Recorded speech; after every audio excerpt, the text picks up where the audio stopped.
کبھی سوچا ہے کہ بڑی بڑی کمپنیاں مہینوں بلکہ سالوں پہلے ہی یہ کیسے جان لیتی ہیں کہ آنے والے وقت میں لوگ کیا پسند کریں گے؟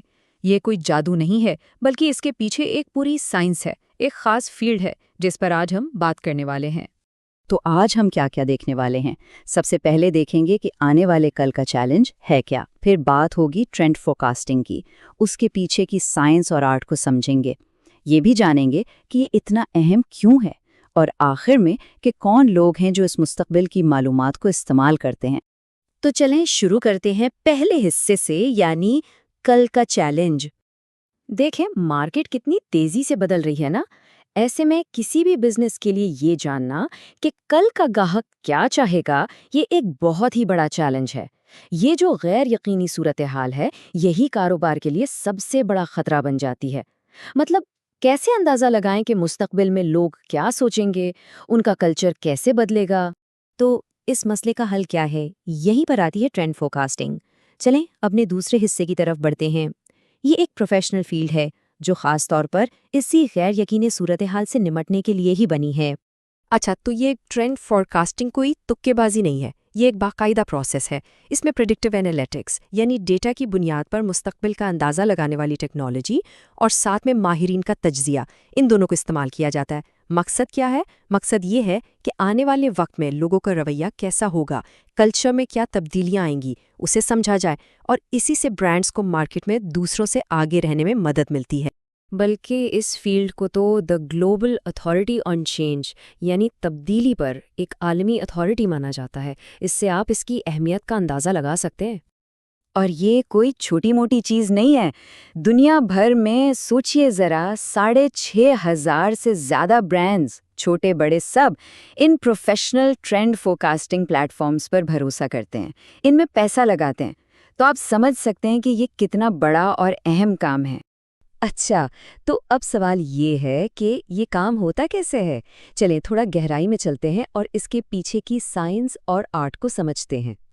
دیکھیں، اس پورے پروسیس کے 3 بڑے سٹیپس ہیں۔ پہلا سٹیپ AI اور ڈیٹا سائنس۔ اس میں بے تحاشا معلومات کا تجزیہ کیا جاتا ہے تاکہ نئے پیٹرنز کو پکڑا جا سکے۔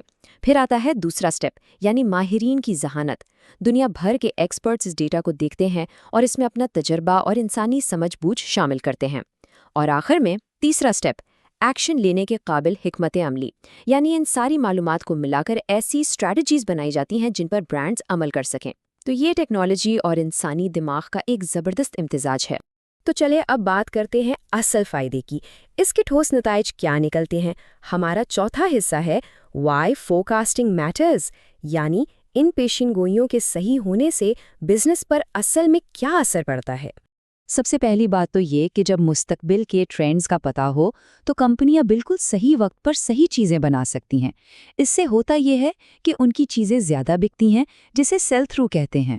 پھر مارکیٹ کا گہرا تجزیہ برانڈز کو اپنے گاہکوں سے ایک مضبوط رشتہ بنانے میں مدد دیتا ہے، اور جب رشتہ مضبوط ہوتا ہے تو ظاہر ہے ہر طرف سے سیلز بھی بڑھتی ہیں، اور یہیں سے منافع بھی بڑھتا ہے۔ جب کوئی وہی چیز بنا رہا ہو جس کی لوگوں کو سب سے زیادہ ضرورت ہے تو کام زیادہ ایفیشنٹلی ہوتا ہے اور پروفٹ مارجن خود بخود بڑھ جاتا ہے۔ اور ایک بہت اہم بات، سٹاک کو آپٹیمائز کرنا، یعنی پریڈکٹیو انالیٹکس کی مدد سے یہ اندازہ لگایا جاتا ہے کہ کون سی چیزیں نہیں بکیں گی اور انہیں ان چیزوں سے بدل دیا جاتا ہے جو مستقبل کی بیسٹ سیلر بننے والی ہیں۔ تو اب سوال یہ پیدا ہوتا ہے کہ آخر اس ساری معلومات کو استعمال کون کرتا ہے؟ چلے اپنے آخری حصے کی طرف، ہو یوزز دا فیوچر۔ اور اس کا جواب بہت دلچسپ ہے کیونکہ اس کا استعمال بہت ہی زیادہ وسیع ہے، کئی الگ الگ انڈسٹریز اور ٹیموں میں۔ یہاں سے اس کی وسعت کا اندازہ ہوتا ہے۔ فیشن انڈسٹری ہو، بیوٹی ہو، گھروں کی سجاوٹ یعنی انٹیریئرز ہوں، یا پھر فوڈ اینڈ ڈرنک اور کنزیومر ٹیک، یہ سب اس سے فائدہ اٹھاتے ہیں۔